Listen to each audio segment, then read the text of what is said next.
Welcome to the Chronicles Reports. I am your host, Chronicles.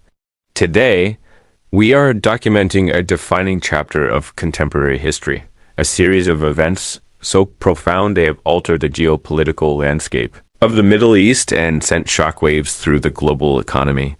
We are analyzing a moment that just 5 years ago would have been dismissed as an impossibility, a massive, coordinated aerial assault by the Islamic Republic of Iran across 7 Arab Gulf states, including the United Arab Emirates, Saudi Arabia, Bahrain, Kuwait, Qatar, Jordan, and Oman. This is not merely a regional incident. It is a fundamental transformation of modern politics. Today, we explore the historical roots, the strategic arguments, and the direct impact this escalation has on your daily life.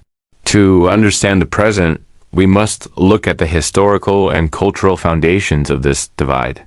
The friction between Iran and the Gulf monarchies is not a modern invention. It is anchored in a centuries-old Shia-Sunni religious divide and a long-standing suspicion of Iran's regional proxy networks. For decades, the primary security concern for Gulf nations was Iranian expansionism. However, the contemporary history of this conflict shifted dramatically in 2020 with the Abraham Accords. This was more than a diplomatic treaty. It represented a linguistic and political pivot toward normalization between Israel and several Gulf states, specifically the UAE and Bahrain. From a journalistic perspective, we must analyze the why behind Iran's reaction to these accords. To the leadership in Tehran, normalization was viewed as a strategic maneuver to build an anti-Iranian containment axis. This bypassed the Palestinian question, a historical roadblock that had previously prevented such ties. This influence on Iranian policy underscores how historical narratives are used to justify modern military positioning. History is dynamic, and the events following October 7th served as a massive catalyst for change. Israel's military interventions across Gaza, Syria, Lebanon, and Yemen caused an immediate shift in the foreign policy of Gulf nations. Suddenly, the primary threat was recalibrated. Sources indicate that many in the Gulf began to perceive Israel, rather than Iran, as the most immediate risk to regional stability. This led to an incredible rapprochement between rivals and unimagined development where the Saudi defense minister visited Tehran to deliver a letter of support from the Saudi king to Iran as supreme leader regarding a potential security pact. This pivot illustrates the pragmatic nature of modern politics. Historical enemies found common ground to counter a perceived greater threat. It shows how the degradation of proxy networks can directly influence the personal and political decisions of regional leaders, forcing them to choose survival over historical animosity.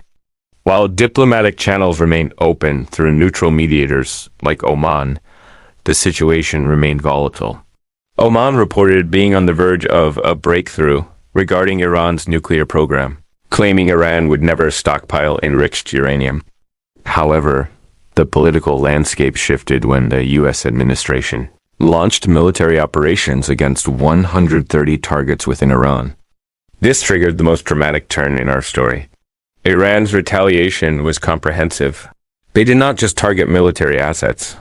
They struck luxury hotels, apartment complexes, airports, and the very engine of the global economy, oil fields. Even neutral Oman reported drone strikes on its commercial ports. Why would Iran choose to attack its neighbors now? At the Chronicles Reports, we analyze the strategic logic behind these moves. Imposing indirect costs. Iran recognizes the difficulty of a direct, sustained conflict with a superpower. By targeting oil refineries and ports, they impose massive financial costs on the world. Following the pause of production in Qatar, European gas prices surged by 50%, and oil rose above $80 a barrel. Stretching resources by launching attacks across 7 nations simultaneously, Iran forces the U.S. and its allies to prioritize which assets to defend, placing immense strain on military capabilities that are already stretched thin. The political gamble? This is the most significant argument. Iran is betting that the Gulf states will eventually pressure the United States to de-escalate the conflict to protect their own vital infrastructure and economic survival. You may ask, Chronicles, how does this impact my daily life?